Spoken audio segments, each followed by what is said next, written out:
Senhor presidente, senhoras e senhores deputados, é impossível, senhor presidente, continuar ocultando as razões mais profundas da crise vivida pelo povo brasileiro, em especial a população do estado do Rio de Janeiro.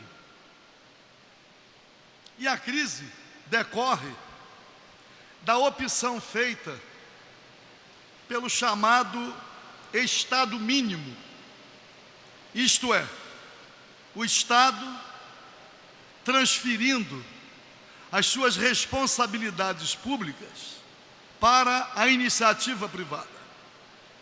E também a visão sobre aquilo que é a atividade fim.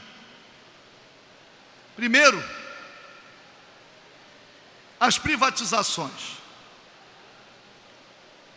O Estado do Rio de Janeiro entregou para a iniciativa privada setores importantes que, se porventura ainda estivessem sob a responsabilidade do Estado, seguramente a situação hoje seria outra. Vou começar pelo Banco Estadual. A privatização do Banerj, deputado Valdec, representou transferir primeiro para o Itaú, algo preciosíssimo para garantia das finanças públicas, porque o Banerj não só era um instrumento de fácil acesso do próprio servidor público, mas o Banerj assumiu e desenvolveu a responsabilidade de financiar investimentos públicos. Qual foi a vantagem do Estado do Rio de Janeiro entregar o seu banco oficial a um banco privado, que durante anos a fio assumiu as contas dos servidores sem nenhuma contrapartida para o Estado, nenhuma, permaneceu mamando nas tetas gordas do governo e prejudicando muito o desenvolvimento do Estado, mas prejudicando também os servidores públicos. Privatizou as barcas, mas privatizou e não transferiu para a iniciativa privada a responsabilidade dos investimentos. Todos os investimentos feitos foram investimentos públicos, dinheiro do Estado, para reformar instalações, para adquirir embarcações. E agora, sem nenhuma cerimônia, a Barcas S.A., a empresa, anuncia que vai suprimir o transporte em determinados horários e vai ampliar o tempo, o intervalo nos horários de pico entre uma partida e outra. Quer dizer, como fica a população envolvida? São Gonçalo, Niterói, Ilha do Governador, Paquetá. Eu falo Niterói, Niterói abrange, né? E lá, Charitas, lá está sendo concluído um túnel que vai facilitar a vinda e o retorno do pessoal da região oceânica. Então, ter privatizado barcas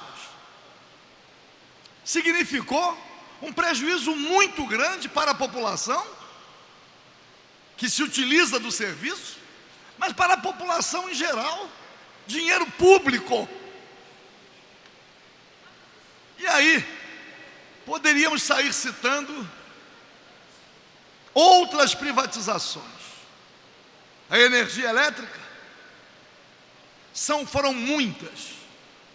O Estado do Rio de Janeiro só conseguiu salvar a SEDAI, sob ameaça, nesse momento. Então, mas no serviço público, a metrô, poderíamos citar outros, sempre tudo feito com dinheiro público. Mas na educação, na saúde, na assistência social, na educação prevaleceu o entendimento de que merendeira, cozinheira, vigilantes, porteiros, isto não integrava a atividade fim, poderia ser privatizado. Contrataram empresas para a prestação do serviço. A mesma coisa, aliás, contratos sempre superfaturados. Na saúde, a mesma coisa. Aliás, na saúde, entregaram a gestão completa a organizações sociais, etc. Destruíram a verdadeira rede pública. E aí o que vem acontecendo? Na educação, não tendo porteiros, não tendo vigilância, não tendo merendeira, não tendo cozinheira, porque o Estado, que assinou contratos superfaturados, não paga as empresas, os trabalhadores não recebem. Não recebendo os trabalhadores, não tem aula. Não recebendo os trabalhadores, não tem saúde. As universidades vêm aqui frequentemente, o ERJ, o ENF, o ESO, dizendo que não tem possibilidade de funcionamento, que não tem limpeza, não tem vigilância, não tem gente nas portarias. O Hospital Pedro Ernesto, vez por outra, ocupa as manchetes no jornal. Na segurança pública, hoje tivemos aqui representantes da FIA, da assistência social do Estado, mas representantes também da segurança pública. Quais são as denúncias? A polícia militar deixa de fazer o policiamento ostensivo, que não tem combustível. Polícia civil, os helicópteros não funcionam, não tem sequer papel para registro das ocorrências. Então, a falência completa do Estado, por quê? Porque várias atividades públicas foram terceirizadas a um custo elevadíssimo. E nas empresas públicas, os investimentos foram sempre investimentos públicos, dando lucro à iniciativa privada. Inclusive empresas que na composição societária tem grupos estrangeiros, que com tudo aquilo que alegam, remessas de lucros. Não apenas o lucro, mas a remessa. Então eu venho a esta tribuna para dizer, primeiro, que a sociedade, mas principalmente os servidores públicos, devem rejeitar o chamado Estado mínimo, que eu já digo Estado nenhum, nem mínimo. Não é mais possível no serviço público manifestações, não são mais possíveis manifestações isoladas. É preciso o quê? Que o movimento unificado dos servidores públicos reúna todas as categorias de servidores públicos, que servidor público deveria ser uma categoria só, mas que reúna todos os setores, que a única forma de denunciar a falência do Estado mínimo não são movimentos isolados, mas é preciso talvez uma greve geral no Estado, porque só assim a população vai compreender e só assim o governo vai ser enfrentado.